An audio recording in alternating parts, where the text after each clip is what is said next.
Kemudian yang ketiganya adalah kalau ada angin, anginnya itu tiupnya nggak kenceng, maksudnya sepoi-sepoi kayak gitu ya.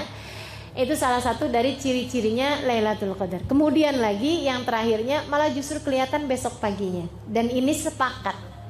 Ada banyak hadis yang mengatakan hal yang sama. Jadi kelihatan besok paginya saat matahari terbit, laisa fiha syu'a. Si mataharinya terbitnya enggak punya cahaya. Mataharinya tuh terbitnya tuh kayak sendu gitu ya, kayak mendung-mendung tapi nggak mendung gitu, kayak nggak kelihatan bentuk mataharinya bulat tuh nggak gitu, temaram gitu. Itu pagi-pagi saat matahari terbit sampai entaran jam berapa, jam 9, jam 10 baru kelihatan terang kayak gitu. Kenapa? Nabi nggak nerangin kenapa, tapi saya pernah dapat keterangan dari guru saya. Kenapa mataharinya itu tidak terlihat terang ke bumi? Karena cahaya matahari tertutup dengan kepak-kepak sayap malaikat yang kembali naik ke atas langit. Ya Allah, kalau aja kita bisa lihat, tapi kita nggak usah cari lihat, ya, nggak usah kepengen lihat. Kayak apa nih? Jangan juga cari-cari. Siapa tahu saya kapan-kapan bisa lihat kepak-kepak sayap malaikat, gitu. Nah itu ya. Kalau itu kejadiannya misalnya malam 21 tadi malam, pagi-paginya udah kayak begitu. Jangan jadiin putus asa. Oh berarti tadi malam udah ya udah deh kalau gitu nggak usah ibadah lagi. Nggak gitu, jangan. Siapa tahu itu mendung biasa. Siapa tahu itu memang mataharinya kayak begitu. Ntar liatin lagi, ntar jangan-jangan ada lagi yang kayak gitu kan. Jadi tetaplah beribadah. Toh juga hanya mencari 1 dari 5 malam yang kalaupun bukan Lailatul Qadar kita juga tidak akan menyesal, karena memang memberdirikan 10 malam yang terakhir adalah merupakan ibadah yang selalu dilakukan oleh baginda kita Nabi Muhammad SAW. Dan juga 10 hari yang terakhir tersebut berisi tiket-tiket bebas dari api neraka. Qadar, tahukah kamu siapa kamunya yang di situ? Kita, bukan, Nabi besar Muhammad sallallahu alaihi wasallam yang kepadanya diturunkannya Al-Quran. Tahu nggak kamu wahai Muhammad apa itu Lailatul Qadar? Kok pakai nanyanya ke Nabi Muhammad alaihi wasallam? Seolah-olah Allah nih mau menyiratkan kepada kita umatnya Nabi Muhammad alaihi wasallam bahwa aku memberikan Lailatul Qadar nih karena Nabi Muhammad. Ma'adrak ma Lailatul Qadar. Tahu kamu wahai Muhammad apa Lailatul Qadar?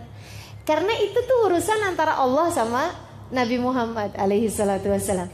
Allah lagi mau ngasih tahu gitu pada Nabi Muhammad alaihi salatu wassalam bahwasanya si Lailatul Qadar itu diberikan kepada umatnya adalah karena Nabi besar Muhammad sallallahu alaihi wa ala alihi wa sahbihi wasallam. Teman-teman saudariku sekalian yang saya muliakan, kayak gini, alam taro kaifa fa'ala rabbuka bi ashabil fil.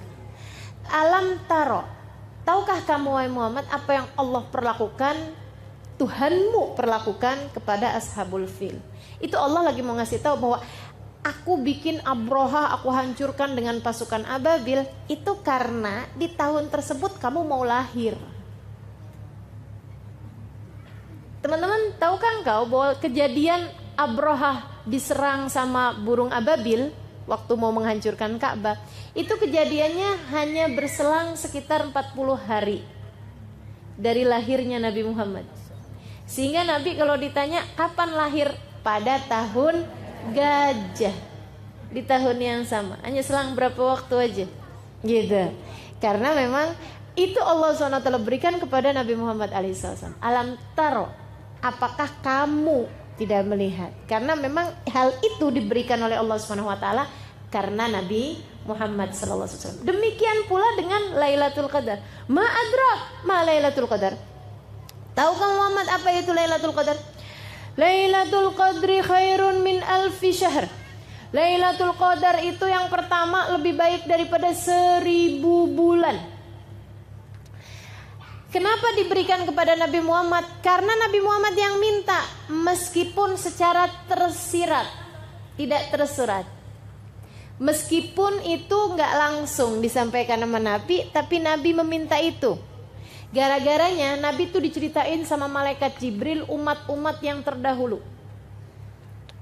Ada umatnya Nabi Musa, sujud sujud. Itu waktu sujudnya doang dihitung 1000 bulan. Orang kan gak mungkin sujud terus ya.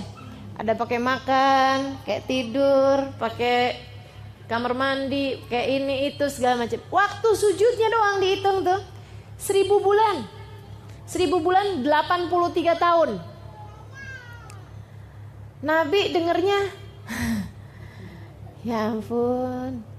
Malaikat Jibril cerita lagi gitu. Kata malaikat Jibril, umatnya Nabi yang terdahulu ada yang berjihad fisabilillah, masa jihadnya doang 1000 bulan. Nabi dengarnya ya Allah, sedihnya umat saya. Umatnya Nabi ini umurnya 60 tahun, urusannya banyak bener. Urusannya banyak. Ya Allah, Bu, kok lama gak pengajian? Ustazah, saya mau ngawinin anak. Gitu katanya. Mau ngawinin anaknya kapan, Bu? Tahun depan. Kenapa sibuknya dari sekarang? Ya Allah, urusannya banyak kita nih ya. Kita urusan bulan puasa aja banyak apa gak urusannya? Banyak. Aduh, segala macam ya. Dari nyiapin kue, nyiapin baju. Hah? Iya benar, aduh segala macem deh urusan luar biasa banyaknya gitu. Padahal ini bulan yang kita udah khususkan buat ibadah, segitunya aja urusan yang selain ibadah. Ruwetnya luar biasa banyaknya. Ini Nabi jadi sedih. Nah kalau umur umat saya ini cuma 70 tahun, cuma 60 tahun, 70 tahun, ibadahnya dihitung berapa lama? Kepotong tidur aja udah sepertiga umur. Karena kan rata-rata orang tidur 8 jam. 8 jam itu kan sepertiganya hari. Ya, sepertiganya 24. Nah, kalau orang tidurnya 28 jam, itu pun teman-teman sekalian, tidur 8 jam itu kita tuh udah jamak takdim waktu bayi. Iya kan? Waktu bayi itu antara tidur sama jaganya membangunnya banyakan tidurnya anak bayi. Katanya sampai dengan ada yang bilang 21 jam pertama ya, hari-hari pertama. Habis itu kemudian menjadi 16 jam, kemudian menjadi 14 jam, menjadi 12 jam gitu dan seterusnya. Jadi itu udah takdim sebenarnya. Sebenarnya sekarang nih udah waktunya buat ngurang-ngurangin. Karena udah kepotong waktu bayi itu. Ya Allah. Saudara sekalian saya muliakan, ini umurnya udahlah pendek 70 tahun dipotong sama banyak urusan, belum tidurnya, belum siap-siap mau tidurnya. Belum makannya, belum ininya, ya Allah. Waktu ada umatnya Nabi Musa nih. Nabi Musa lewatin jalan, udah kelihatan perempuan lagi nangisin kuburan. Ya Allah nangis. Nabi Musa samperin, Bu kenapa nangis? Anak saya meninggal Nabi Musa. Lagi sehat-sehatnya, lagi seger-segernya. Umur berapa tahun? 60 tahun. Kalau umur orang tersebut itu sampai 500 tahun, 800 tahun, kan 60 tahun lagi seger-segernya. Bener gak? Lagi seger-segernya gitu. Lagi kayak umur 20 tahun di kita barangkali seperti itu kan gitu ya. Bahkan mungkin malah belasan tahun ABG gitu. Lagi ABG. Kita 60 tahun udah lucu juga. Udah lucu juga ya. Udah mulai lupa-lupa gitu. Tinggal diketawain aja sama anak-anaknya, sama cucu-cucunya. Ya Allah. Jadi gitu. Akhirnya kemudian Nabi Musa bilang, Bu, ibu tahu nggak? Nanti tuh akan ada umat zaman akhir umurnya emang segitu, 60 tahun. Wah, nggak sempet ngapa-ngapain dong, nggak sempet bangun rumah, nggak sempet kawin. Kata si ibu itu, 60 tahun bentar amat gitu. Kata Nabi Musa, oh enggak Bu, kawin, bahkan nggak sekali. Ya gitu ya, ada yang kawin 2 kali, 3 kali gitu ya Allah, ya Allah. Katanya ibu tersebut, andai saya hidup di zaman tersebut, saya nggak pakai bikin rumah, saya bernaung aja di bawah pohon. Ntar kalau lagi panas datang ke arah sebelah sini, kalau dingin kalau sore datang ke arah sebelah sini. Dia bilang ibadah aja sama Allah, nungguin sampai mati. Betapa pendeknya umur-umur mereka. Ya Allah, nih kita nih dikasih umur nih pendek-pendek zaman akhir. Kenapa dikasih umurnya pendek? Teman-teman sudah ikut sekalian, karena kalau nggak pendek buminya nggak muat. Umat terdahulu badannya gede-gede, umurnya panjang-panjang. Kenapa? Karena buminya masih lebar, orangnya masih dikit. Kan buminya lebar nih, orangnya masih dikit, gimana coba? Kan kalau orangnya nggak gede-gede, langkahnya kecil-kecil kan nggak nyampe-nyampe. Nggak ketemu-ketemu nih sama temen-temennya nih. Mau reunian gitu ya, lama. Jadi mau bukber. Jadi orangnya sama Allah dibikin gede-gede dan umurnya panjang-panjang. Jadi orang tuh bisa sampai ngawinkan, maksudnya sampai nemuin masa kawinnya anaknya atau cucunya yang ke-7 generasi itu masih ketemu gitu. Nah umurnya 1000 tahun, iya kan? Umurnya 800 tahun kan keburu tuh, sampai ngeliatin cucu yang ke-7 generasi keberapa tuh masih kelihatan gitu. Nah ini teman-teman, iya kalau ulang tahun ya, kepikir aja nih si ibu, bosen kali ulang tahun lagi gitu ya, ulang tahun lagi. Iya, wow udah nggak dikasih kado tuh kayaknya, udah kelamaan. Teman-teman sedikit sekalian saya muliakan. Habis gitu kemudian tambah orangnya tambah banyak, tambah banyak, tambah banyak, tambah banyak. Apalagi sekarang udah banyak, udah padat bener kan, gitu. Nah ini kalau kemudian orangnya umurnya panjang-panjang, buminya nggak muat, iya nggak? Makanya kemudian harus ada yang meninggal. Maka umur umat tambah ke belakang tuh tambah semakin pendek-pendek. Tambah semakin pendek-pendek. Nabi Muhammad bilang, a'mar ummati ma baina 60 wa 70. Umur umatku ini antara 60 sampai dengan 70 tahun. Wa qalil man yujawiz 80. Dikit banget yang lebihin 80 tahun. Kalau ada orang umur 80 tahun begitu sakit, orang udah langsung doanya mudah-mudahan husnul khotimah gitu. Sakitnya cuma sakit kepala doang.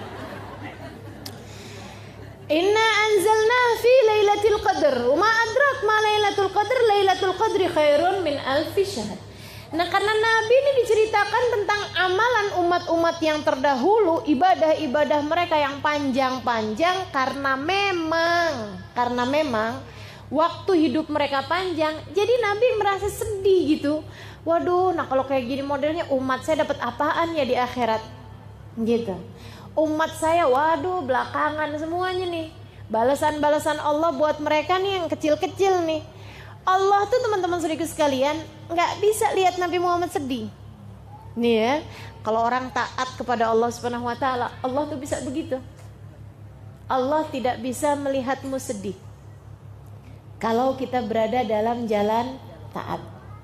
Kalau kita berada dalam jalan takwa pada Allah Subhanahu wa ta'ala, Allah tidak bisa melihat air mata kesedihan jatuh dari pipimu. Kenapa kamu? Oh, dijahatin sama siapa? Sama itu. Oh, gitu. Gitu ya, dihindarkannya kita dari segala hal yang membuat kita sedih. Tapi kalau kitanya jalan taat kita nggak tempuh, ya mau gimana? Ini Nabi Muhammad alaihissalam jalan taat terus. Jadi Allah ngelihatnya, kenapa Muhammad sedih? Umur umat saya pendek-pendek, ya Allah. Oh tenang, bukan umurnya kemudian dipanjang-panjangin, bukan. Akan tetapi Allah kemudian melipat gandakan amal, sehingga Allah mengatakan Lailatul Qadri khairun min alfi syahr. Sesungguhnya malam Al-Qadar itu lebih baik daripada 1000 bulan. Artinya siapa yang ibadah di situ seperti beribadah 83 tahun alias 1000 bulan. Kita gak usah perlu ngabisin waktu 1000 bulan, gak usah. Cukup ketemu malam Al-Qadar itu aja, langsung teman-teman saudaraku sekalian copy paste 1000 bulan. Yang kita kerjakan malam itu sama malaikat langsung di copy paste 1000 bulan. 83 tahun. Bahkan bukan 1000 bulan tapi khairun, lebih baik. Berapa kelebihannya? Wallahu a'lam. Allah yang memberikan sesuai dengan kemurahannya Allah. Ada yang 1000 bulan ditambahin 500 bulan. Ada barangkali yang 1000 bulan ditambahin 1 bulan. Ada yang ditambahin, tergantung dari kemurahannya Allah Subhanahu wa ta'ala. Saudariku sekalian yang saya muliakan, ibadah malam itu doang. Jadi nih, kalau kita malam Lailatul Qadar kita sholat taraweh. Seperti sholat taraweh setiap malam selama 1000 bulan.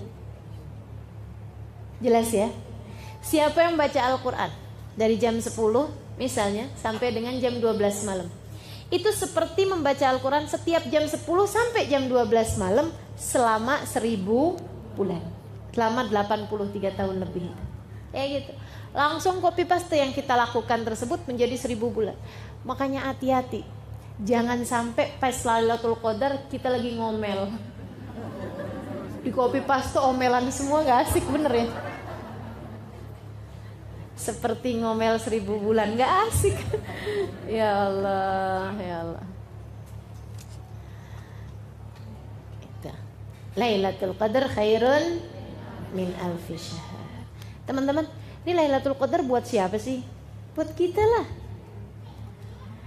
Buat kita, umatnya Nabi Muhammad alaihissalam. Ada sebagian orang tuh yang kalau membahas Lailatul Qadar kayaknya tuh yang saya dapat Lailatul Qadar, ya nggak mungkin lah, kayak gitu. Itu sih siapa gitu, ulama gitu, aulia gitu, orang-orang soleh gitu dapat Lailatul Qadar. Yang kayak kita gitu, model-model kayak kita dapat Lailatul Qadar, nggak mungkin. Katanya gitu, nggak mungkin gitu. Teman-teman sedikit sekalian yang saya muliakan, satu hal, Lailatul Qadar itu dapat nggak dapat, semua yang dilakukan malam tersebut oleh seseorang langsung berlipat ganda menjadi 1000 bulan. Kamu mau dilipat gandakan yang bukan taat? Mau dilipat gandakan yang maksiat? Naudzubillah, bener kan? Serem bener gitu. Jadi memang kita harus cari, makanya biar pas nepatin Lailatul Qadar pas kita lagi taat gitu. Itu satu. Yang kedua, Lailatul Qadar itu buat kita. Lailatul Qadar hiya lailat qadrina. Lailatul Qadar adalah malam Lailatul Qadarnya kita. Kenapa? Karena gini. Kalau umatnya selain umat Nabi Muhammad kan udah gak mungkin dapat Lailatul Qadar, ya kan? Ini kan hadiah Allah buat Nabi Muhammad, buat umatnya Nabi Muhammad alaihissalam. Sehingga yang gak beriman kepada Allah, gak beriman kepada Nabi Muhammad, walaupun mereka mau bikin kebaikan apapun di malam tersebut, ya nggak bisa apa-apa, orang mereka nggak beriman gitu. Jadi teman-teman saya sekalian, khusus buat umatnya Nabi Muhammad. Nah, umatnya Nabi Muhammad nih kan ada yang gini, ada yang kerjaannya taat mulu, orang baik-baik, muhsinin, kelas-kelas orang sangat soleh. Ada yang kerjaannya durhaka mulu, ngerjain dosa mulu, belum berada dalam jalan taat kepada Allah, gitu ya. Puasa kagak, bulan Ramadan nih, sholat boro-boro, gitu ya. Puasa enggak, sholat enggak, sedekah enggak, gitu. Kerjaannya minum-minuman keras, nggak ada bedanya antara Ramadan bukan bulan Ramadan, kan gitu ya. Itu yang sebelah sana kayak begitu. Umatnya Nabi sih, umatnya Nabi, la ilaha illallah Muhammad Rasulullah. Kalau ditanya Tuhannya siapa, Allah, tanya nabinya siapa, Muhammad. Tapi mereka enggak mengerjakan taat sama sekali, ahli maksiat. Yang sebelah sana ahli taat, taat mulu, para wali-walinya Allah, para kekasih-kasihnya Allah, para ulama-ulama yang saleh salihat, ya kan? Yang sebelah sana. Di tengah-tengahnya ada kita. Taat, iya. Baca Quran, ngomongin orang, iya. Gitu dah, gitu ya. Bakti sama orang tua, iya. Kadang-kadang berani juga, iya. Gitu. Yang kayak kita nih, sa'ah fasa'ah. Maksudnya sesaat-saat, sesaat taat, sesaat maksiat, sesaat ngerjain kebaikan, sesaat ngerjain keburukan. Yang model kayak kita gitu. Serius sekalian, kalau buat ahli maksiat sekalipun Lailatul Qadar gak ada bedanya buat mereka. Mabok-mabokan juga gitu ya. Nauzubillah, misalnya zina jalan juga gitu, ngerjain kemaksiatan jalan juga, di malam-malam Ramadan juga nggak ada bedanya buat mereka, kayak begitu ya. Nah, kalau buat mereka, adakah Lailatul Qadar buat mereka? Enggak lah, orang ngerjain taat juga kagak, kayak gitu ya. Tahu kita bukan buat mereka, maksudnya buat orang-orang soleh tuh ustazah. Teman-teman sekalian, kalau buat orang-orang soleh itu nggak perlu Lailatul Qadar. Nggak perlu Lailatul Qadar. Ketika Syekh Abdul Qadir Jailani ditanya, ya Syekh, mata Lailatul Qadar? Oh hai Syekh, kapan Lailatul Qadar? Ditanya sama Syekh Abdul Qadir Jailani, lana aulakum, buat saya atau buat kalian? Yang nanya bingung, emang beda-beda gitu? Beda-beda lah katanya Syekh Abdul Qadir Jailani. Amalana fakullu layalina layalil qadar. Kalau buat kami, semua malam kami Lailatul Qadar. Setiap malamnya ibadah pada Allahnya luar biasa, menghadap Allahnya luar biasa, hatinya nyambung sama Allahnya, gak ada lupanya. Orang-orang yang begitu datang subuh, ya Allah sedih bener, berhenti waktu munajat saya dengan Allah. Nah yang kayak begitu kan tiap malamnya Lailatul Qadar. Yang saya ceritakan sepanjang malam sholat Hubabah Khadijah itu dari Mekah, saya lihat dengan mata kepala saya sendiri sepanjang malam, padahal itu lagi di Mina, lagi hari yang sangat capek-capeknya. Beliau sepanjang malam, bener-bener sampai subuh teman-teman saya sekalian.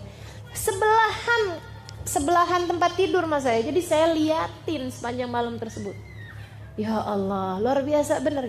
Nah buat orang-orang yang seperti mereka ini, fakullu layalihim layalil qadar. Setiap malam-malamnya adalah malam-malam mendapatkan rahmat, mendapatkan karunia, mendapatkan kemuliaan dari Allah Subhanahu wa taala. Gak perlu nunggu Lailatul Qadar buat mereka. Ini yang kayak kita nih, yang rencana mau baca Quran 2 juz baru dapat 2 lembar udah ngantuk. Ini kan, yang kalau terawih modelnya tinggal ngitungin rokaat mulu. Berapa sih gitu.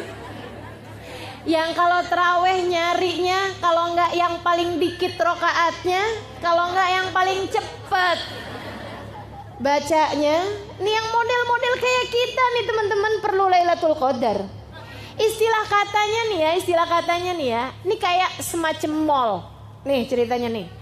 Kita nih tiap hari dari rumah kita pergi ke tempat kerja ngelewatin satu mall, satu toko besar mall gitu ya.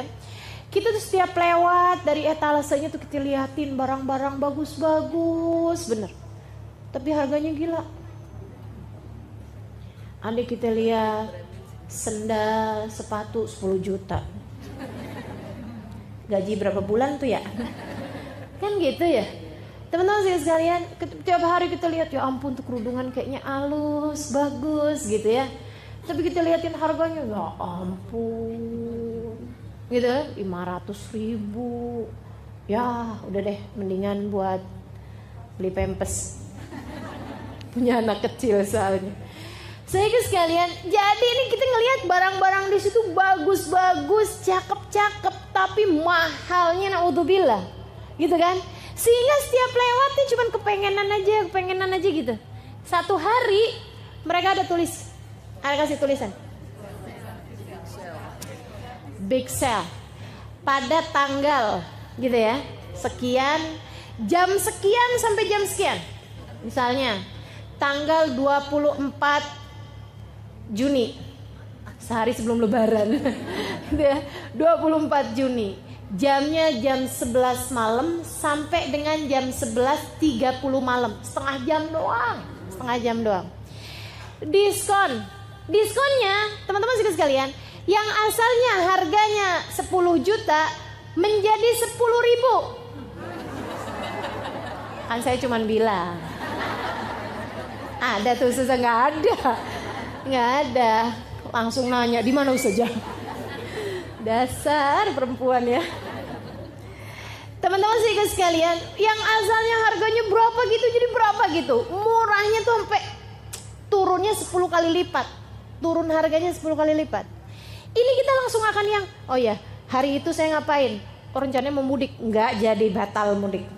Gitu ya. Atau apapun gitu, kita akan usahakan apapun yang hari-hari itu kita akan datengin tempat tersebut karena kita pikir kalau hari-hari biasa orang-orang kaya itu nggak usah pakai nungguin jam itu, mereka emang bisa kebeli mahal-mahal gitu, ada duitnya. Nah orang-orang kaya kita nih kan gitu ya, yang sekalian nggak pernah tertarik sih nggak masalah, cuman yang kayak saya nih yang setiap lewat kepengen kan gitu ya.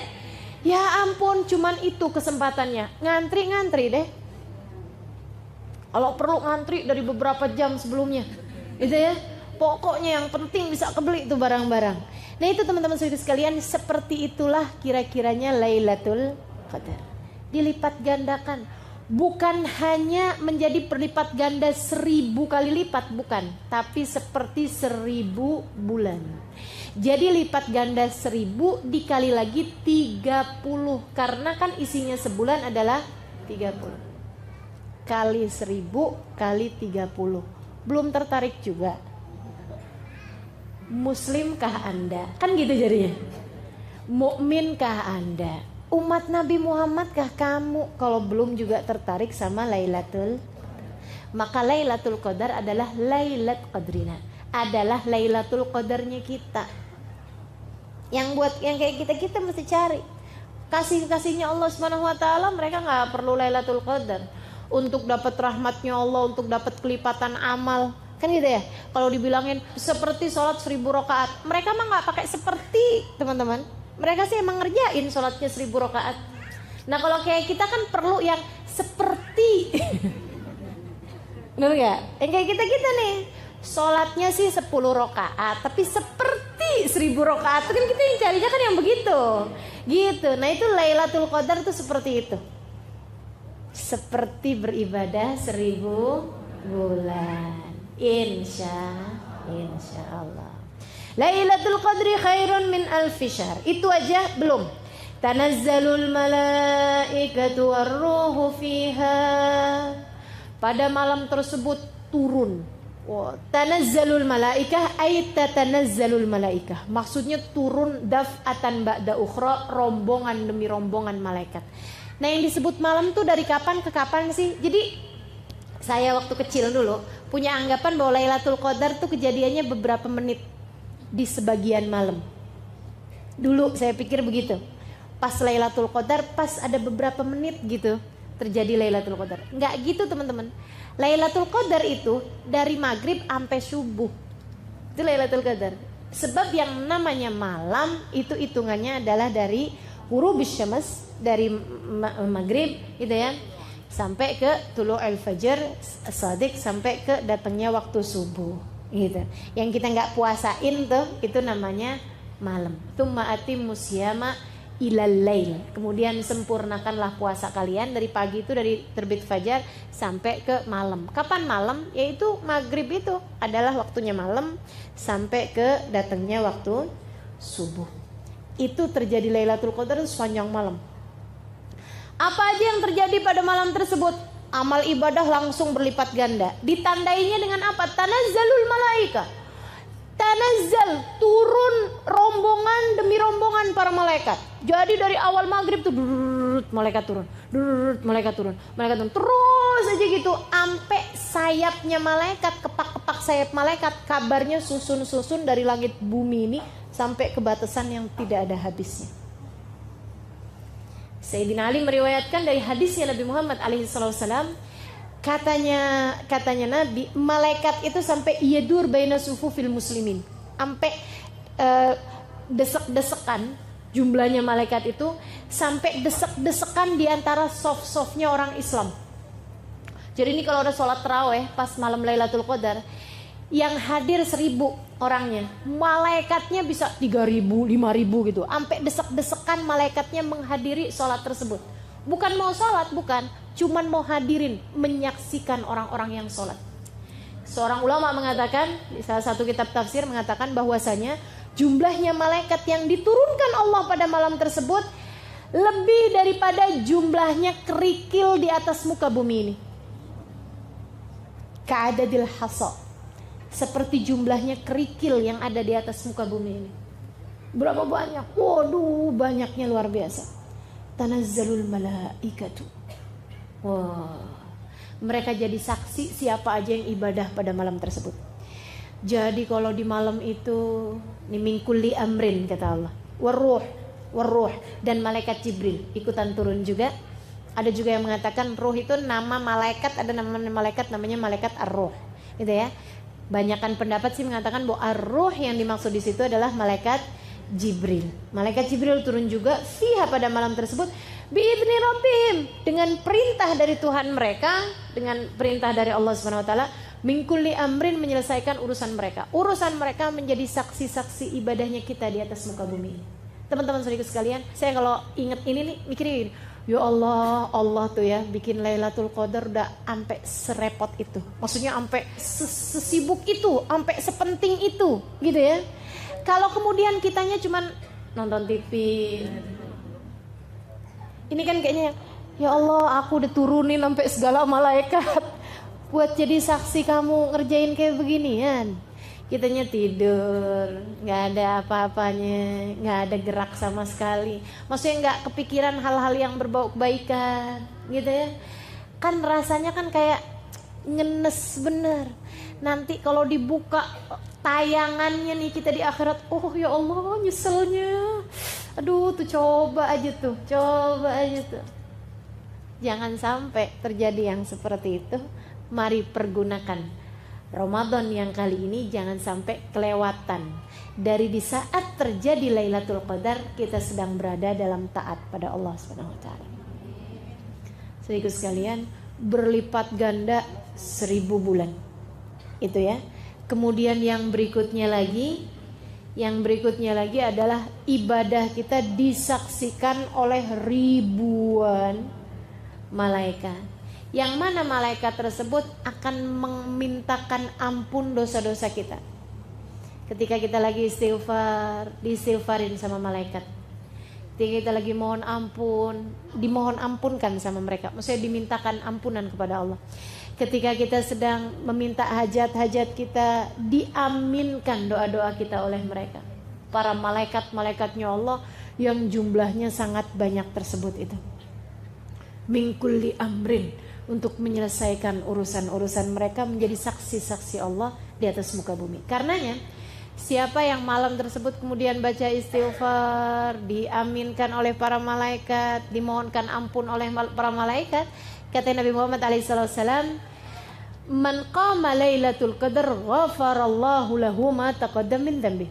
Siapa yang pas malam Lailatul Qadar dia beribadah, dia mohon ampun, dia sholat, dia ngerjain kebaikan-kebaikan, Allah akan ampuni seluruh dosa-dosanya yang telah lalu.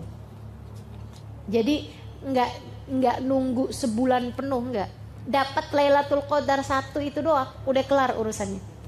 Dosa kita diampuni, dikasih jalan takwa sama Allah Subhanahu wa taala. Masya Allah, jangan sampai kelewatan.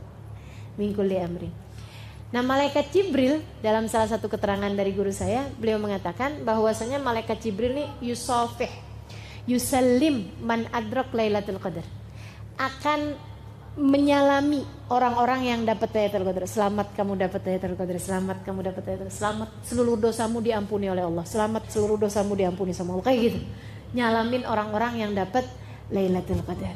Sampai katanya sahabat tuh pada nanya, Rasul, kerasa gak sih kalau disalamin sama malaikat Jibril?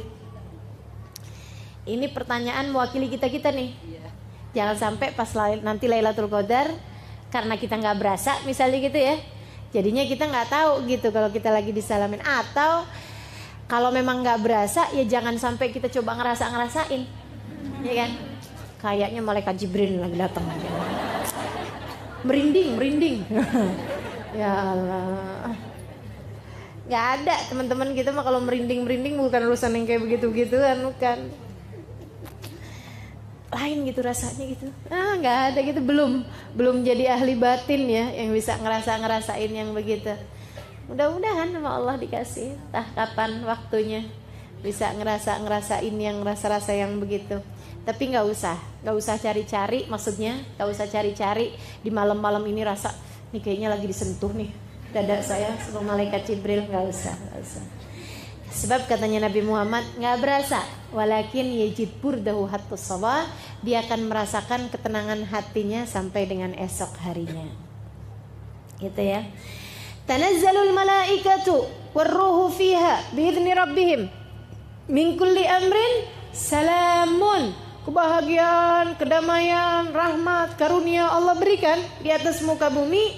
Hiya, malam tersebut, hatta matla'il fajar, sampai terbit fajar, sampai matla'nya fajar, sampai ketika datang waktunya pagi.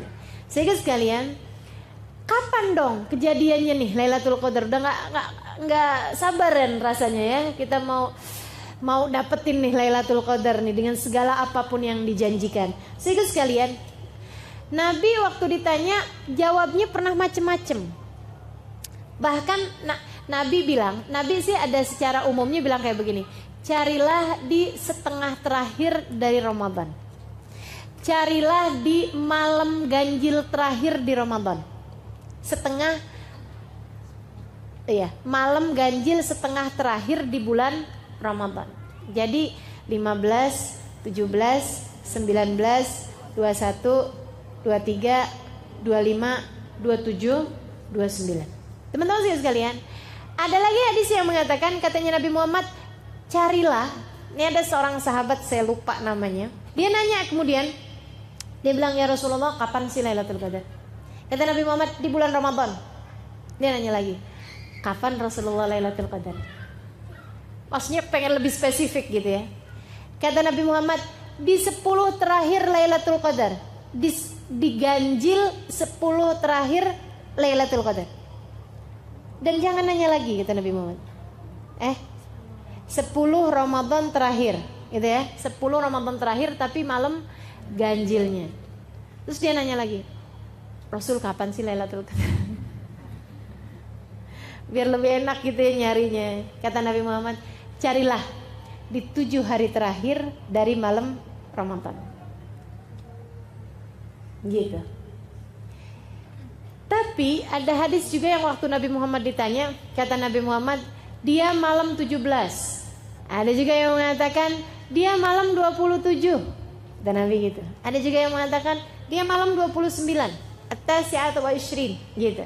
Ala kulli hal, para ulama kemudian mengambil pendapat, katanya Imamul Haddad dalam kitabnya Nasaih ad-Diniyah, beliau mengatakan kalau begitu modelnya berarti Lailatul Qadar itu berkemungkinan terjadi berbeda-beda setiap tahunnya.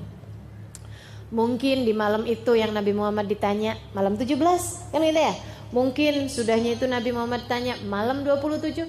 Akan tetapi kemungkinan terbesarnya terjadi adalah pada salah satu dari 5 ganjil terakhir di bulan Ramadan. 21, 23, 27, 25, 27, 29. Udah segitu aja tuh. Kan gampang bener. Apalagi kalau ngelihat hadis yang terakhir saya bawakan tadi, 7 hari terakhir di bulan Ramadan yang ganjilnya berarti kan 23, 25, 27, 29. Sisa 4 malam aja. Gampang bener. Gitu ya nyarinya. Udah aja. 4 malam apa ruginya sih teman-teman kalau kita ibadahin, toh juga ibadah. Andai pun bukan Lailatul Qadar, gak pernah juga memberi kerugian kepada kita. Gitu ya. Aduh nyesel nih, udah ibadah tadi malam ternyata bukan Lailatul Qadar. Gak mungkin kejadian gitu.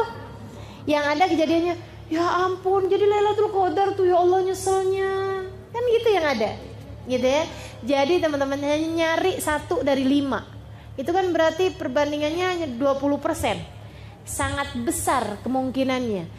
Cari itu. Atau misalnya yang 25% nih, yang 23, 25, 27, 29. Jadi ini dari mulai 21 kali ini nih Lailatul Qadar. Gitu ya. Nanti yang 23 kayaknya ini Lailatul Qadar. Lihatnya agak-agak lebih adem daripada biasanya. Ya. Malam 25 gitu ya. Anginnya ini nih sepoi-sepoi. Malam 27. Ulama bilang Lailatul Qadar kebanyakan kejadiannya malam 27. Kata Habib Ali Habsyi paling banyak terjadi Lailatul Qadar pada malam 27. Malam 29 kesempatan terakhir jangan sampai kelewatan. Gitu teman-teman. Jadi kita nyarinya mesti kayak gitu. Jangan yang dibalik malam 21 terlalu awal. Malam 23 gerah. Malam 25 kayaknya anginnya tiupnya lebih kenceng. Gak mungkin kayaknya. Malam 27 kok gerimis ya. Malam 29 hujan gede. Iya. Kapan tuh Lailatul Qadarnya? Udah gak usah nyari-nyari yang fisik-fisik kayak begitu, fisik kayak gitu ya. Udah aja langsung. Meskipun memang kalau ditanyakan adakah ciri-cirinya secara fisik, ada dan disampaikan oleh Nabi Muhammad SAW. Katanya Nabi Muhammad salah satu cirinya adalah bahwa bulannya tuh kelihatan lebih terang daripada biasanya. Bolehlah kita lihat-lihat nanti ya. Bulannya kan gak penuh karena kan sudah lewat dari tanggal 15. Itu kan tanggal-tanggal 21, 23, 25, 27, apalagi 29 mungkin malah nggak udah ini ya, udah tipis banget bulannya. Tapi tuh kalau misalnya tanggalnya yang masih ada bulannya kayak 23, 25 masih ada bulan walaupun kecil. Itu bulannya tuh kayak terang banget gitu. Salah satu ciri fisiknya ya. Kemudian yang berikutnya lebih dingin daripada biasanya kalau lagi panas. Jadi kalau pas lagi kenanya lagi musim panas kayak sekarang kita nih kan panas tuh gerah. Nah kalau ada hari yang lebih dingin gitu, ini kayaknya malam ini lebih dingin. Bukan mah kata anaknya, AC-nya udah saya dinginin. Kemudian yang ketiganya adalah kalau ada angin, anginnya itu tiupnya nggak kenceng, maksudnya sepoi-sepoi kayak gitu ya. Itu salah satu dari ciri-cirinya Lailatul Qadar. Kemudian lagi yang terakhirnya malah justru kelihatan besok paginya. Dan ini sepakat. Ada banyak hadis yang mengatakan hal yang sama. Jadi kelihatan besok paginya saat matahari terbit laisa fiha syu'a. Si mataharinya terbitnya enggak punya cahaya. Mataharinya tuh terbitnya tuh kayak sendu gitu ya, kayak mendung-mendung tapi nggak mendung gitu, kayak nggak kelihatan bentuk mataharinya bulat tuh nggak gitu, temaram gitu. Itu pagi-pagi saat matahari terbit sampai entaran jam berapa, jam 9, jam 10 baru kelihatan terang, kayak gitu. Kenapa? Nabi nggak nerangin kenapa, tapi saya pernah dapat keterangan dari guru saya. Kenapa mataharinya itu tidak terlihat terang ke bumi? Karena cahaya matahari tertutup dengan kepak-kepak sayap malaikat yang kembali naik ke atas langit. Ya Allah, kalau aja kita bisa lihat, tapi kita nggak usah cari lihat, ya, nggak usah kepengen lihat. Kayak apa nih? Jangan juga cari-cari. Siapa tahu saya kapan-kapan bisa lihat kepak-kepak sayap malaikat, gitu. Nah itu ya. Kalau itu kejadiannya misalnya malam 21 tadi malam, pagi-paginya udah kayak begitu. Jangan jadiin putus asa. Oh berarti tadi malam udah ya udah deh kalau gitu nggak usah ibadah lagi. Nggak gitu, jangan. Siapa tahu itu mendung biasa. Siapa tahu itu memang mataharinya kayak begitu. Ntar liatin lagi, ntar jangan-jangan ada lagi yang kayak gitu kan. Jadi tetaplah beribadah. Toh juga hanya mencari 1 dari 5 malam yang kalaupun bukan Lailatul Qadar kita juga tidak akan menyesal, karena memang memberdirikan 10 malam yang terakhir adalah merupakan ibadah yang selalu dilakukan oleh baginda kita Nabi Muhammad SAW. Dan juga 10 hari yang terakhir tersebut berisi tiket-tiket bebas dari api neraka. Semoga kita berhasil mendapatkannya. Membebaskan diri sakit hati. Nah ini tema kita hari ini, membebaskan diri dari penyakit hati. Bu, karena yang berpenyakit ini bukan cuman badan. Kita disebut manusia karena punya badan dan juga punya hati. Dan yang bisa kena sakit bukan cuman badan kita, Bu. Badan kalau sakit ujungnya cuman mati. Dan mati itu nggak pakai sakit, semua orang juga emang pasti. Orang hidup belum tentu sempat sekolah. Orang hidup belum tentu sempat nikah. Orang hidup belum tentu habis nikah dapat anak. Orang hidup muda belum tentu sampai tua. Tapi yang pasti semua orang hidup pasti merasakan mati. Badan tuh seapa-apanya sakit. Kalau sakit badan ujungnya cuman mati. Dan mati itu keharusan, keniscayaan sebagai seorang manusia. Masalahnya kalau sampai yang sakit bukan badan tapi hati. Bu, Dek, Nak, mau sebut ibu-ibu doang soalnya banyak adik-adiknya ntar ngiri. Jadi sekarang nih kayaknya mesti nyebut semua generasi nih. Bu, Dek, Nak, Nek. Ada nenek-nenek juga ya. Hati kalau sakit bahayanya besar. Kenapa gitu? Bisa nggak selamat? Sebab Allah Subhanahu wa taala mengatakan dalam Al-Qur'an, ala lisani sayyidina Ibrahim al-Khalil, sesuai dengan lisannya Nabi Allah Khalil, ketika Allah menceritakan tentang doanya Nabi Ibrahim alaihi salam, Rabbi la tukhzini yawma yub'atsun yawma la yanfa' mal wala banun illa man atallaha biqalbin salim. Kata Allah, ya Allah, jangan hinakan saya di hari Engkau membangkitkan hamba-hambamu. Jangan buat saya kecewa di akhirat nanti, ya Allah. Yauma la yanfa' mal, akhirat, hari orang gak selamat bawa harta. Wala banun, hari orang gak selamat bawa anak. Jadi yang punya anak banyak jangan bangga dulu. Wah, saya mah tenang dah, punya anak 30. Jangan bangga dulu, sebab keselamatanmu tidak tergantung dari itu.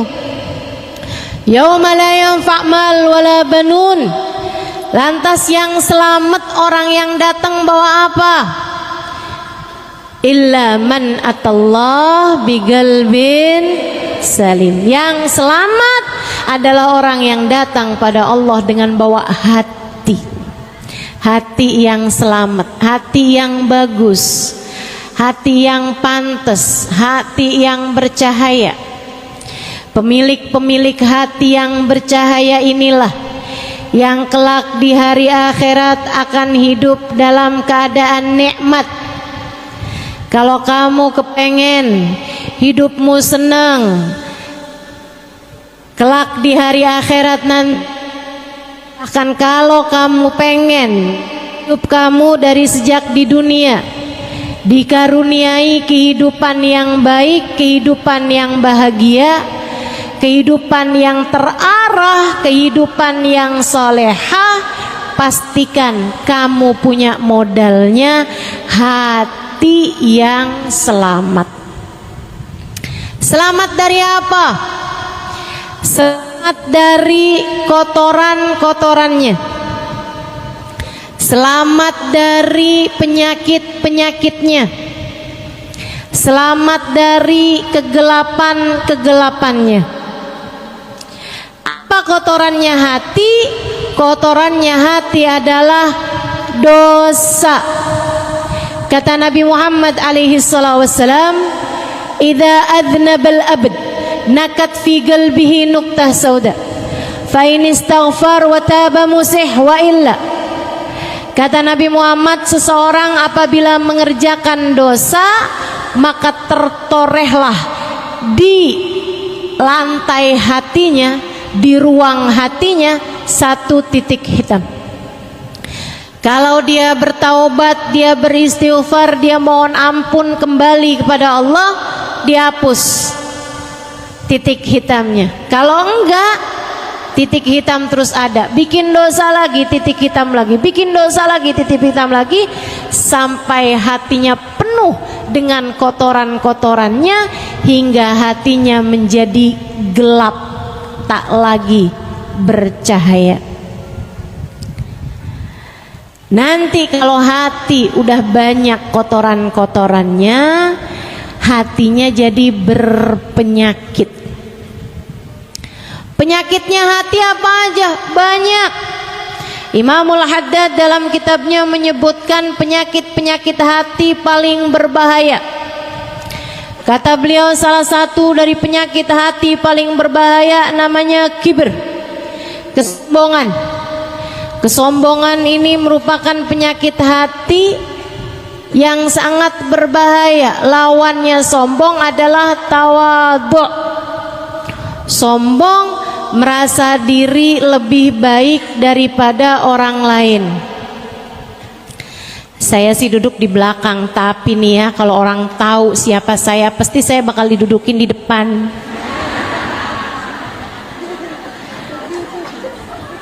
Sebelahan mau ustazah, kalau perlu dipangku mau ustazah.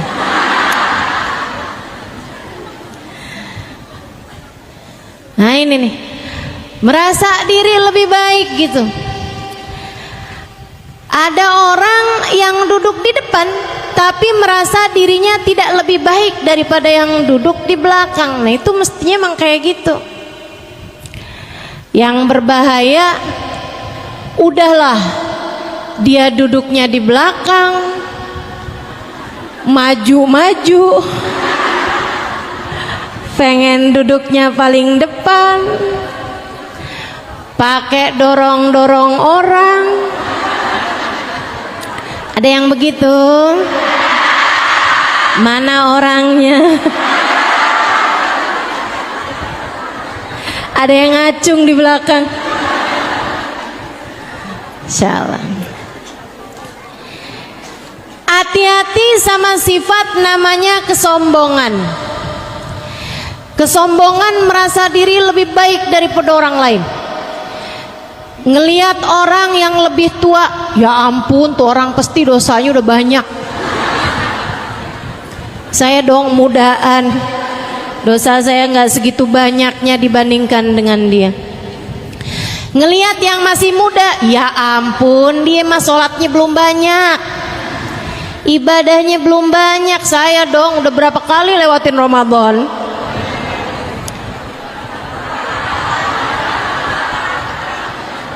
Ngerasa diri lebih baik daripada yang muda-muda. Apalagi kalau ditambah saya haji bukan cuman sekali, halo.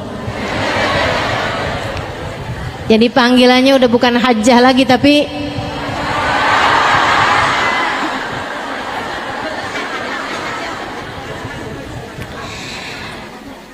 merasa diri lebih baik daripada orang lain, entah karena ibadah, entah karena ilmu, apalagi karena harta. Ini paling bahaya nih. Kenapa gitu? Karena sebenarnya kalau ibadah dan ilmu memang merupakan sarana Allah meninggikan derajat seseorang. Orang jadi mulia karena ibadahnya, orang jadi mulia karena hartanya. Segitunya aja kita tidak boleh merasa berbangga, merasa lebih dari orang lain karena ibadah kita ataupun karena ilmu kita. Apalagi kalau disebabkan karena harta yang sejatinya memang bukan merupakan pertanda Allah cinta, Allah memuliakan seorang hamba. Ya ampun tuh orang pada miskin-miskin banget ya, hidup di dunia aja terkutuk.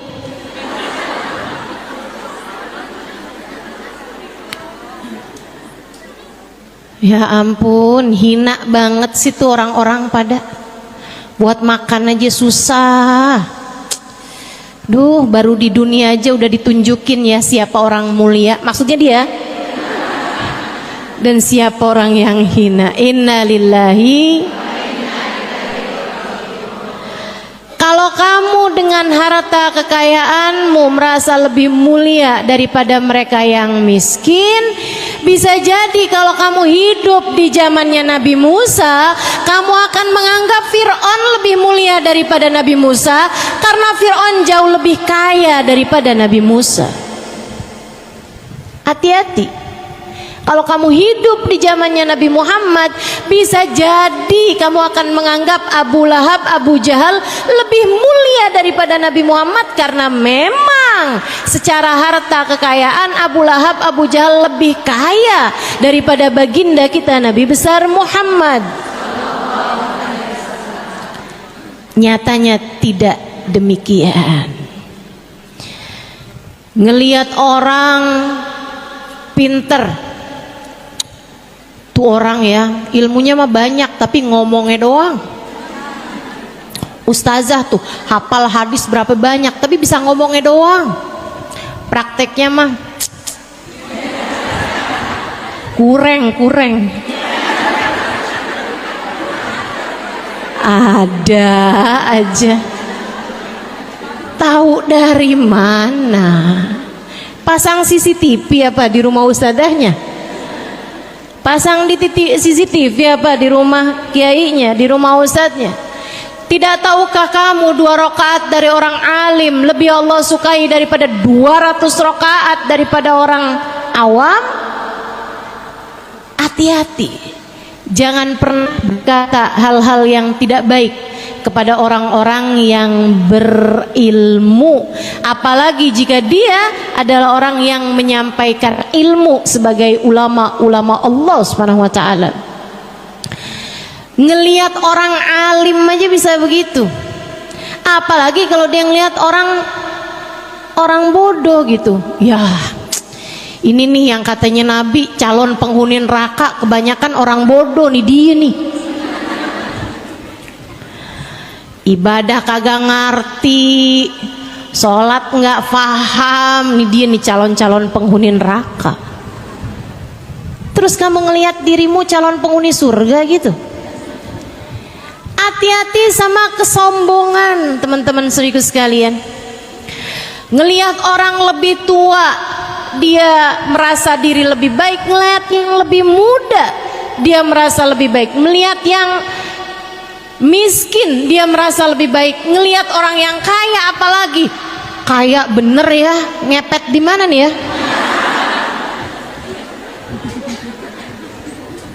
Korupsi nih kayaknya nih. Subhanallah, subhanallah. Terus kamu mau merasa lebih hina tuh dari siapa? Ngelihat orang alim dibilangnya begitu, ngelihat orang bodoh dibilangnya begitu. Ngelihat ahli ibadah, ada orang baca Quran, ibadah benar gitu, dia bilangnya palingan ria. Tuh dia ibadah kayak begitu cuman biar kelihatan orang kayak orang soleh gitu. Padahal aslinya mah hatinya lain, tuh hatinya lain. Urusan apa kamu sama hati orang? Ngelihat ahli ibadah kayak gitu, apalagi ngelihat ahli maksiat. Ya Allah, tuh neraka kirim salam kali sama dia. Maksiat aja. Ini kesombongan, teman-teman. Tingkat paling berbahaya dari penyakit hati. Yang kita benar-benar minta, saya benar-benar minta kepada Allah Subhanahu wa taala, ya Allah, hilangkan rasa ini dari dalam hati saya ya Allah. Hilangkan rasa ini dari dalam hati saya. Begitu mudahnya, betapa mudahnya kita merasa diri kita lebih baik daripada orang lain. Gampang banget tuh perasaan masuk dalam hati kita. Betul Bu? Ibu ngelihat perempuan pakaiannya terbuka gitu, gimana perasaan hati ibu? Kayak ngerasa kayak yang ya biar kayak gimana ya Ustazah, biar kata gimana gitu kan, yang lebih mirip bidadari kan tetap saya. Ya di keadaannya kayak begitu tuh Ustazah, gimana coba?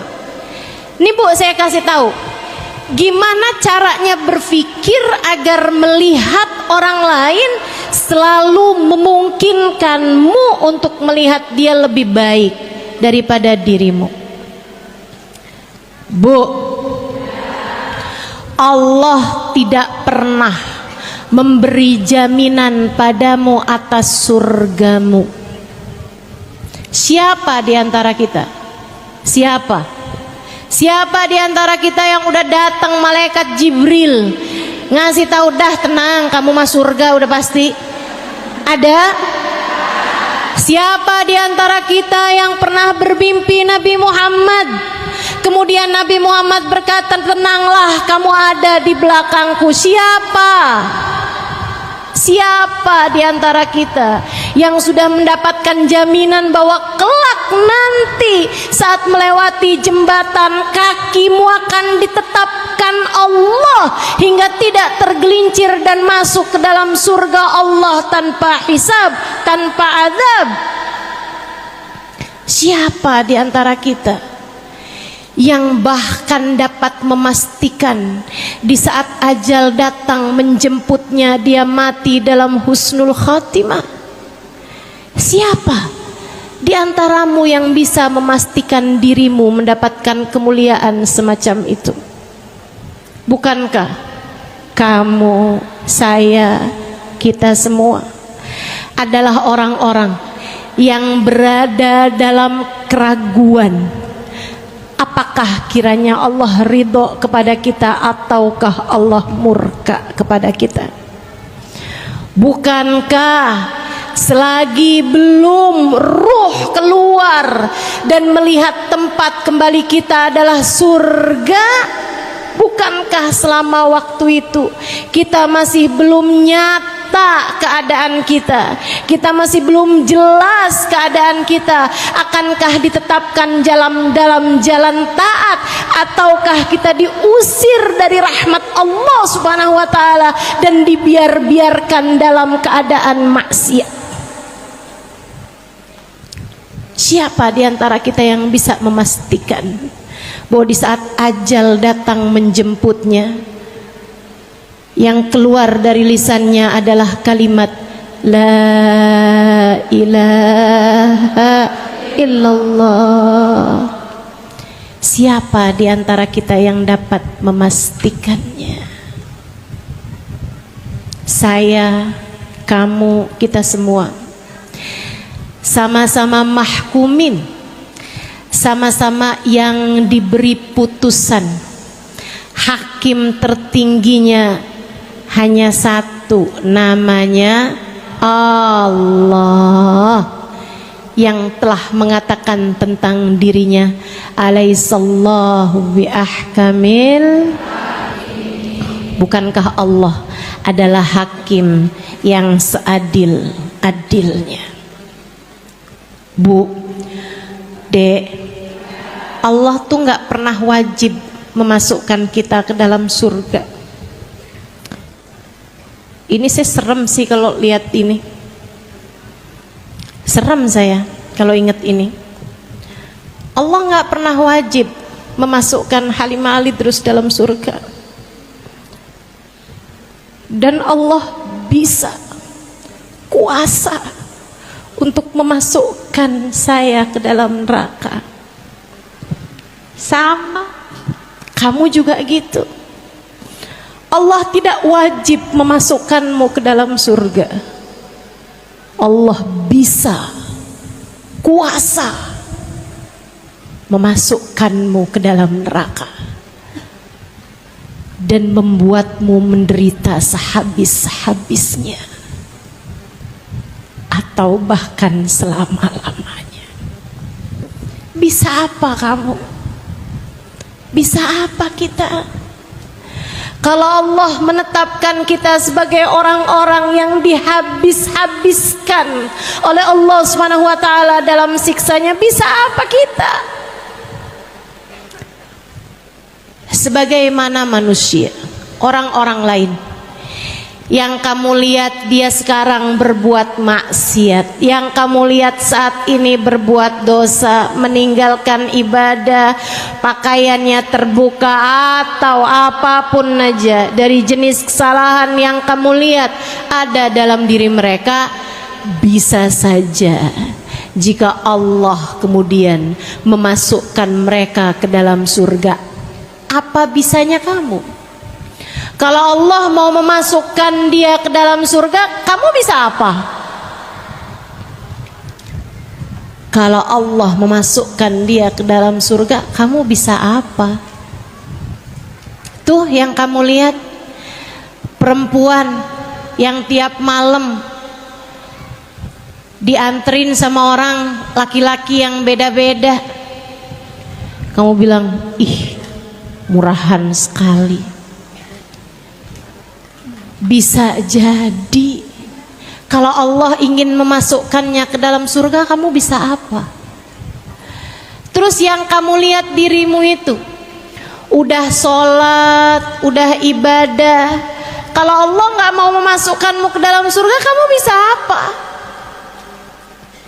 Karena ya guru saya Sayyidil Habib Umar bin Hafid menyampaikan, inna lillah sifah, Allah subhanahu wa ta'ala punya satu sifat, namanya la yubali, Allah tidak peduli. Jika Allah hendak menyayangi seorang hamba, Allah akan memuliakan dia meskipun masa lalunya bergelimang dosa. Allah kalau ingin memuliakan seorang hamba, dinaikannya derajat hamba tersebut meskipun sebelumnya maksiat demi maksiat dia lakukan di atas muka bumi ini. Jika Allah menghendaki untuk menyayanginya, Allah dengan mudah menaikkan derajat orang tersebut di sisi Allah. Allah tidak peduli.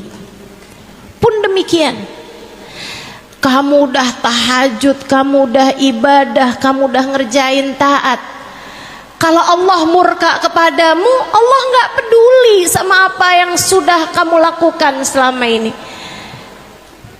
Allah nggak suka sama satu perbuatan kamu, kemudian seluruh amal perbuatan kamu, kebaikan-kebaikannya Allah gugurkan.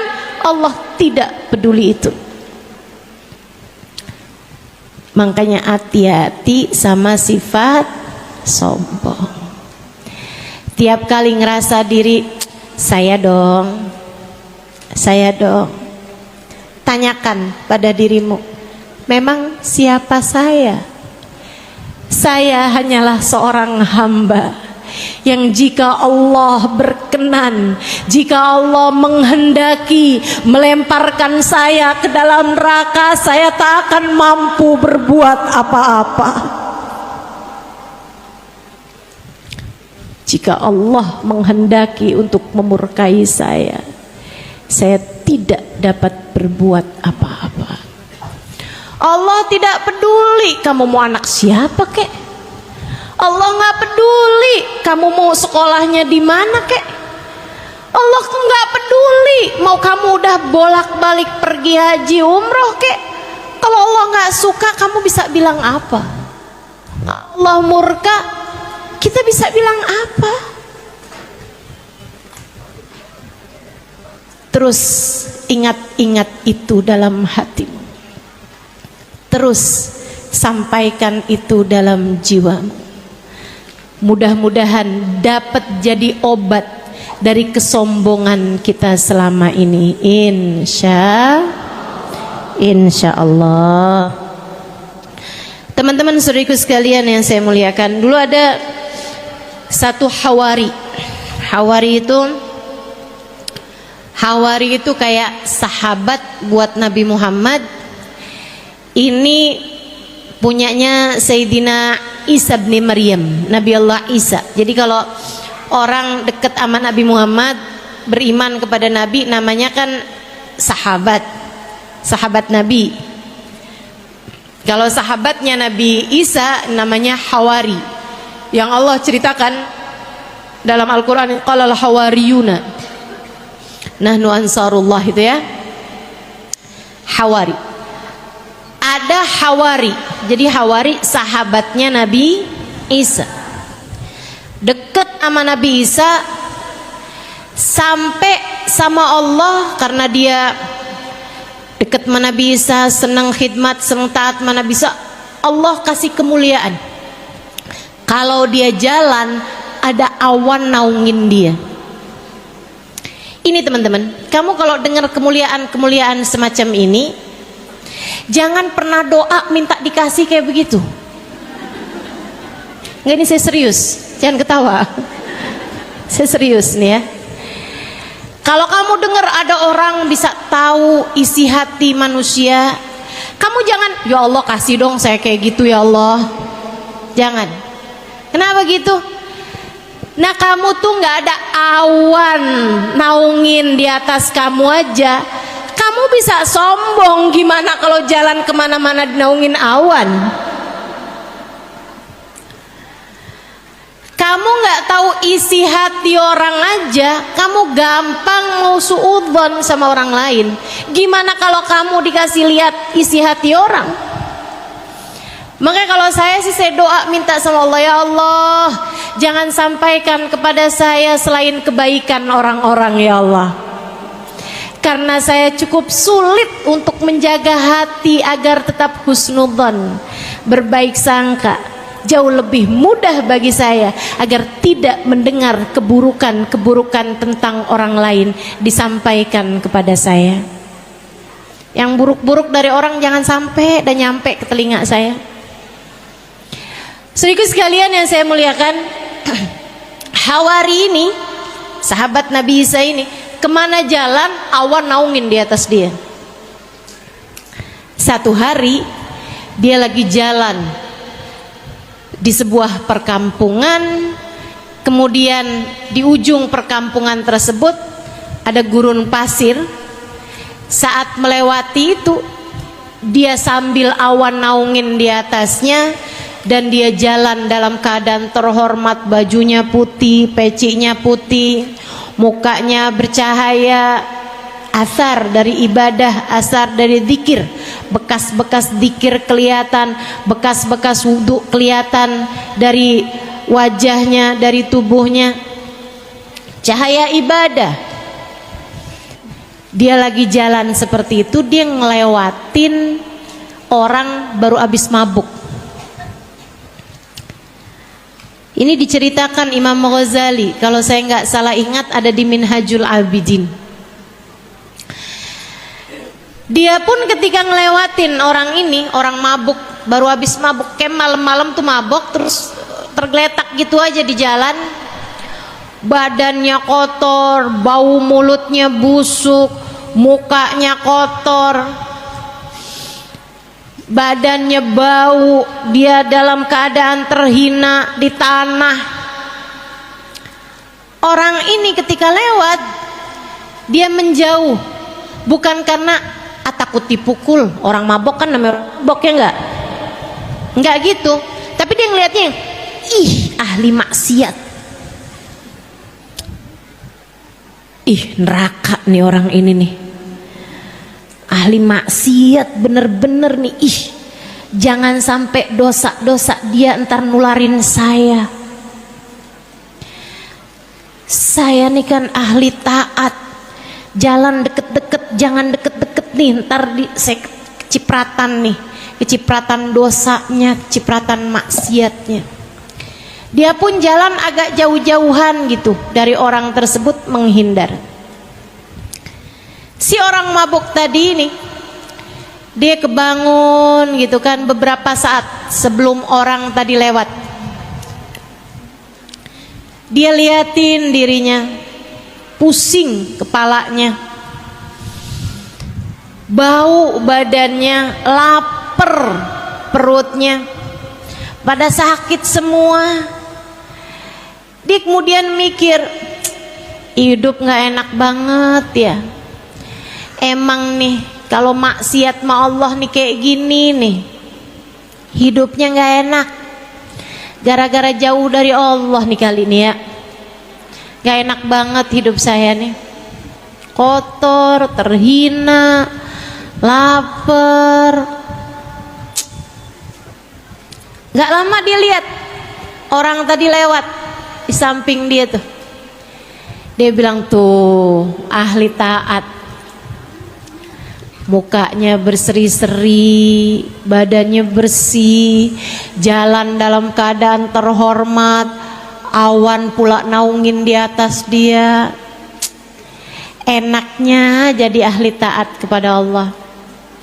Saya nih jadi ahli maksiat, hinanya hidup saya. Dia kemudian duduk Dia bilang, ya Allah, kalau saya balik kepadamu, Engkau terima enggak ya Allah? Terima kan ya Allah? Saya mau hidup taat aja ke jalanmu ya Allah. Ampuni dosa-dosa saya, jadikan saya ahli taat kepadamu ya Allah.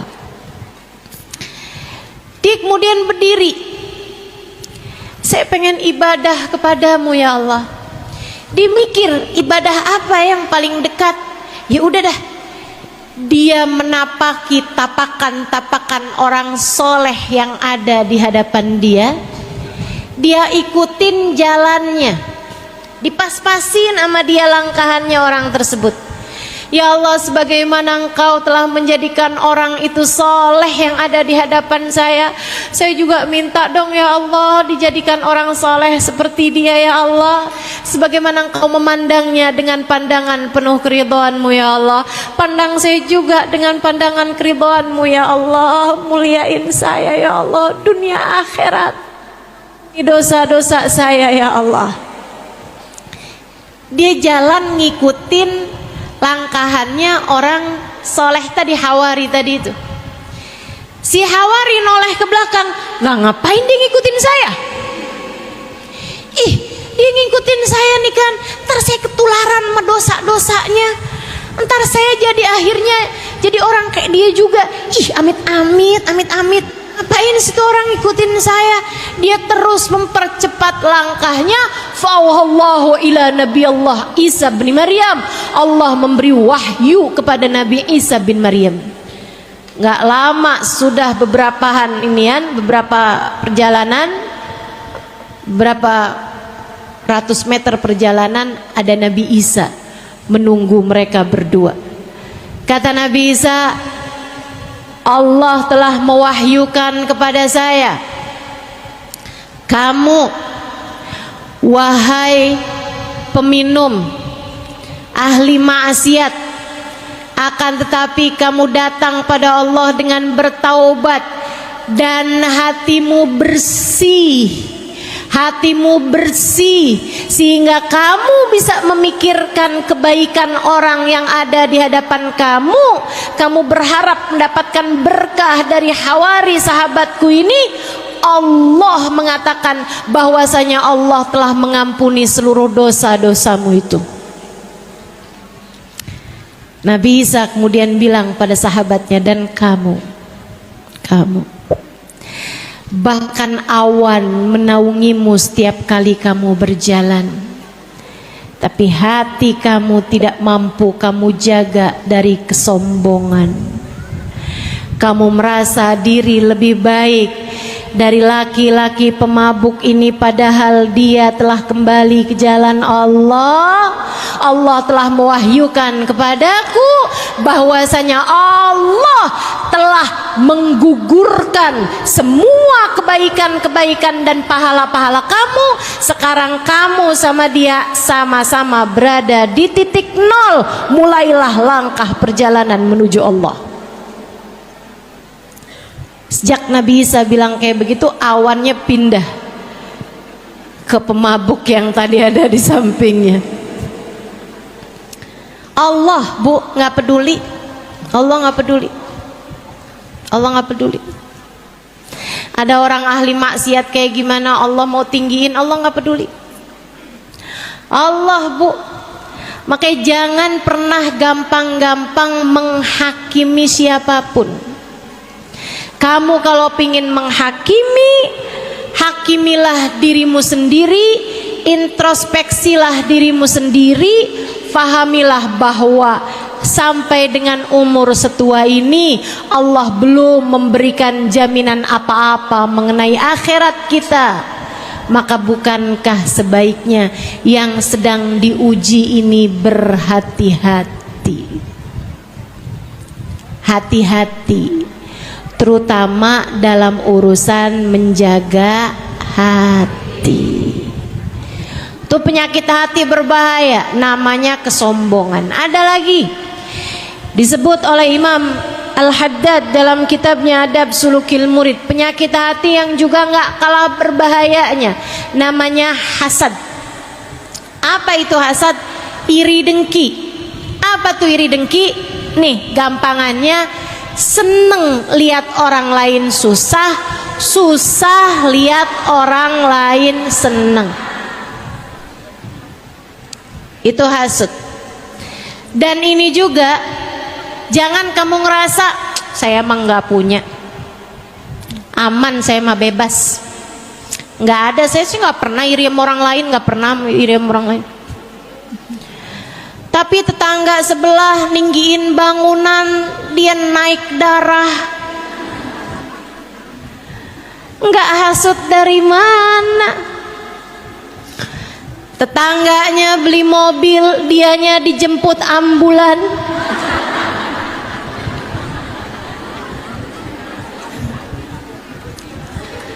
Ada anak tetangganya dilamar bolak-balik, sementara anaknya sendiri udah masuk umur tapi belum datang-datang juga jodohnya. Hatinya kalang kabut, mikir nih jangan-jangan dia guna-guna. Hatimu berpenyakit, segeralah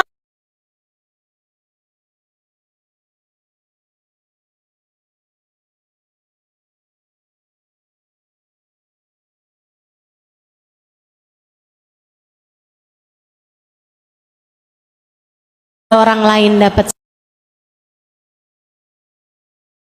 namanya iri dengki.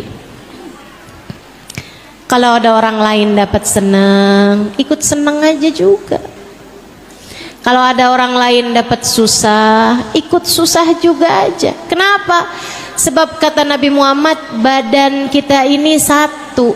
Orang mukmin itu badannya satu.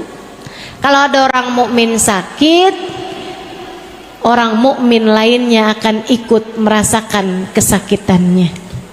Bu, nih sekarang lagi masa-masanya Palestina mendapatkan kedoliman semacam itu. Tentu kita sakit, hati kita sakit melihatnya.